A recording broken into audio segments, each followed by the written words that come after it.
আজ আমি ঔষধি গুণসম্পন্ন টক শাকের রেসিপি আপনাদের সঙ্গে শেয়ার করব। আজ আমি চিংড়ি মাছ দিয়ে এই শাকটা বানাবো।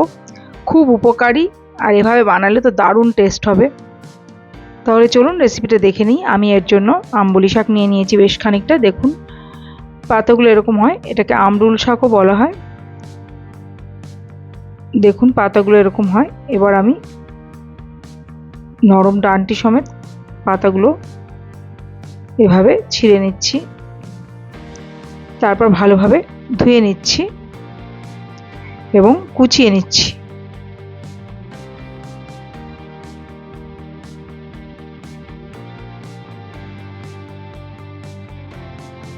এই শাকটা কিন্তু খুব তাড়াতাড়ি রান্না হয়ে যায়। আর নিয়ে নিয়েছি কিছু ছোট চিংড়ি, কুচো চিংড়ি কিন্তু নিইনি। এই চিংড়িগুলো দু একটা গোটা রাখবো, আর বাকিটা কেটে নিয়েছি টুকরো করে।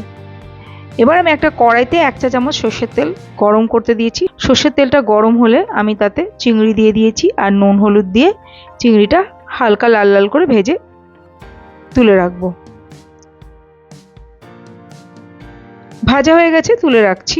এবার আমি কড়াইতে আরও 1 চা চামচ সর্ষের তেল গরম হতে দিলাম। তারপর তাতে দিয়ে দিচ্ছি কালো জিরে, শুকনো লঙ্কা। তারপর দিয়ে দিচ্ছি কুচিয়ে রাখা শাকটা। ফ্লেমটা লো রাখবেন। দিয়ে দিচ্ছি নুন আর হলুদ গুঁড়ো। খুব তাড়াতাড়ি এই শাকটা হয়ে যায়। নেড়েচেড়ে মিশিয়ে নিয়ে